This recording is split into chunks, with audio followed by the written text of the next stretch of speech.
കൃഷ്ണ ഗുരുവായൂരപ്പ ശരണം. പൊന്നുണിക്കണ്ണൻ്റെ ഉഷപൂജ അലങ്കാരം രാവിലെ 4 മണിയോടുകൂടി മലർനിവേദ്യം കഴിഞ്ഞ് ശ്രീകോവിൽ നട തുറന്നു. പൊന്നുണിക്കണ്ണൻ അത് ആ ശ്രീലകത്ത് പുഞ്ചിരിച്ച് നിൽക്കണ്. നെയ്വിളക്കുകളെല്ലാം നിറഞ്ഞ് കത്തുന്നുണ്ട്.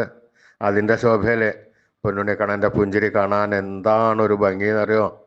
പൊന്നുണിക്കണ്ണൻ്റെ തിരുമുഖം ചന്ദനം ചാർത്തിയിട്ടുണ്ട്. നെറ്റിയിൽ ഒരു സ്വർണ്ണഗോപിക്കുറി അണിയിച്ചിട്ടുണ്ട്. ചെവിയിൽ ചെവിപ്പൂക്കൾ വെച്ചിട്ടുണ്ട്. മാറത്തൊരു സ്വർണ്ണത്തിലകവും 2 സ്വർണ്ണമാലകളും ചാർത്തിയിരിക്കുന്നു.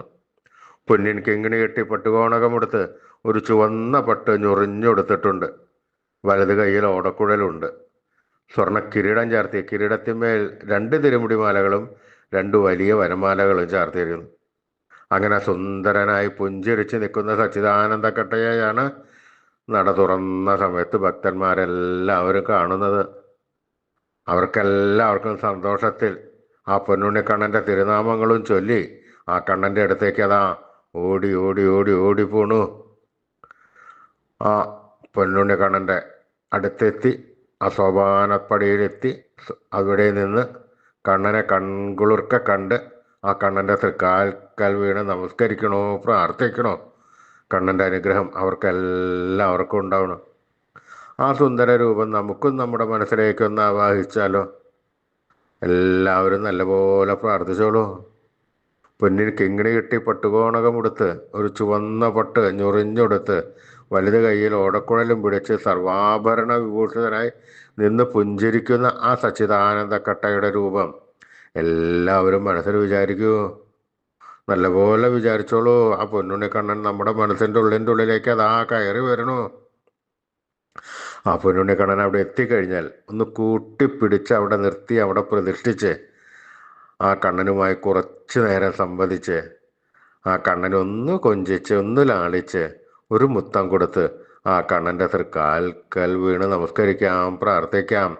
കണ്ണൻ്റെ അനുഗ്രഹം നമുക്ക് എല്ലാവർക്കും ഉണ്ടാവും. എല്ലാവരും കണ്ണൻ്റെ തിരുനാമങ്ങൾ ഉറക്കെ ഉറക്കെ ഉറക്കെ ജപിച്ചോളൂ. നാരായണ നാരായണ നാരായണ നാരായണ നാരായണ നാരായണ. സ്നേഹത്തോടുകൂടി ഭക്തിയോടുകൂടി വിശ്വാസത്തോടുകൂടി കണ്ണൻ്റെ തിരുനാമങ്ങൾ ഉറക്കെ ഉറക്കെ ജപിക്കുക. കണ്ണൻ അത് കേൾക്കും. നമ്മൾ കൊടുത്ത സ്നേഹത്തിനേക്കാൾ കൂടുതൽ സ്നേഹത്തോടുകൂടി കണ്ണൻ നമ്മുടെ അടുത്തേക്ക് ഓടി വരും. എന്നിട്ട് നമ്മുടെ ഒക്കത്തൊക്കെ ഒന്ന് കയറിയിരിക്കും. നമുക്കൊരു മുത്തം തരും. എന്നിട്ട് വേണ്ട സമയത്ത് വേണ്ടതെല്ലാം വാരി കോരി തന്ന് കണ്ണൻ നമ്മളെ അനുഗ്രഹിക്കും. എല്ലാവരും സ്നേഹത്തോടുകൂടി കണ്ണനെ വിളിച്ചോളൂ. നാരായണ നാരായണ നാരായണ നാരായണ. കൃഷ്ണായ വാസുദേവായ ഹരേ പരമാത്മനെ പ്രണതക്ലേശനാശായ ഗോവിന്ദായ നമോ നമ. കൃഷ്ണായ വാസുദേവായ ഹരേ പരമാത്മനെ പ്രണതക്ലേശനാശായ ഗോവിന്ദായ നമോ നമ. കൃഷ്ണായ വാസുദേവായ ഹരേ പരമാത്മനെ പ്രണതക്ലേശനാശായ ഗോവിന്ദായ നമോ നമ. അച്യുതാനന്ദ ഗോവിന്ദ അച്യുതാനന്ദ ഗോവിന്ദ അച്യുതാനന്ദ ഗോവിന്ദ. ഈ നാമത്രയ മന്ത്രം എല്ലാവരും ജപിക്കുക. അത്രയും ശ്രേഷ്ഠമായ മന്ത്രമാണ്.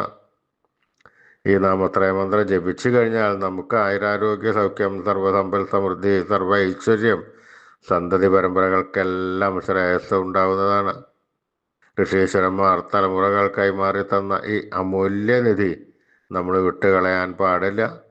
നമ്മൾ ഉപാസിക്കണം. നമ്മുടെ വരും തലമുറകൾക്ക് അത് പറഞ്ഞു കൊടുത്ത് ഉപദേശിച്ചു കൊടുത്ത് അത് ഉപാസിപ്പിക്കണം.